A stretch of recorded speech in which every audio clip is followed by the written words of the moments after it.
கபடின்ற ஆட்டத்துக்குள்ள பல புதுமைகளை புகுத்தினது bro kabaddi league. இப்போ 12வது சீசன்ல அடியெடுத்து வைக்குது.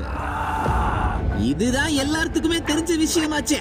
இதுல என்ன புதுசுன்னு கேட்டீங்கன்னா, இருக்கு புதுசா பல விஷயங்கள் இருக்கு. என்னன்னு பாப்போமா? முதல்ல ஃபார்மேட். மொத்த லீக் போட்டிகள் இப்போ 108. ஒவ்வொரு டீமும் தலா 18 போட்டிகள் விளையாடுவாங்க. அதுல 9 ஹோம் 9 அவே போட்டிகள்.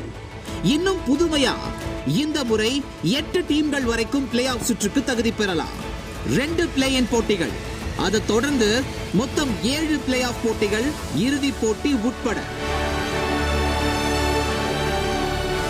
பிளே ஆஃப் எப்படி இருக்க போகுதுன்னு கொஞ்சம் விரிவா பாப்போமா? பாயிண்ட்ஸ் டேபிள்ல முதல் 4 இடங்கள் பிடிக்கிறவங்க நேரடியா பிளே ஆஃப் சுற்றுக்கு தகுதி பெறுவாங்க. 5 முதல் 8ஆம் இடம் வரைக்கும் பிடிக்கிற அணிகள் பிளே இன் போட்டிகள் ஆடியாகணும். அதுல வெற்றி பெறும் அணிகள் பிளே ஆஃப் சுற்றுக்கு முன்னேறுவாங்க. இப்போ பிளே ஆஃப்ல 6 அணிகள் இருக்கும். மொத்தம் 7 போட்டிகள், இறுதி போட்டி உட்பட. பாயிண்ட்ஸ் டேபிள்ல முதல் 4 இடங்கள் பிடிக்கிற அணிக்கு இந்த முறை நிறைய வாய்ப்புகள் கிடைக்கும்.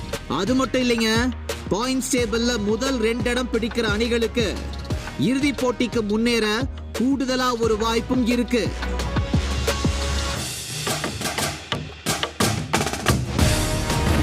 இதனால பிளே ஆஃப்ல இறுதி போட்டிக்கான பாதை இந்த முறை கொஞ்சம் மாறுதல் அடைஞ்சிருக்கு. 7 பிளே ஆஃப் போட்டியில 3 எலிமினேட்டர் போட்டிகள், ஒரு மினி குவாலிஃபையர், 2 குவாலிஃபையர் மற்றும் இறுதி போட்டி இருக்கும்.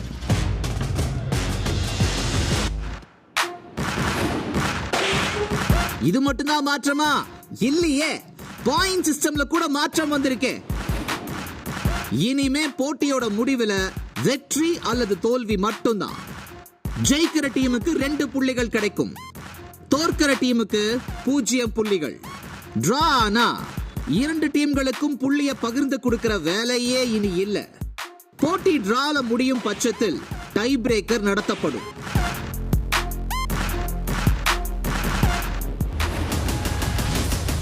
இந்த புதிய மாற்றத்தால போட்டிகள் இன்னும் சூடு பிடிக்கும், ஆனால் பறக்கும். PKL சீசன் 12ல ஆக்ஷன், த்ரில், அட்ராக்ஷன் எல்லாமே பட்டைய கலப்பு போகும்.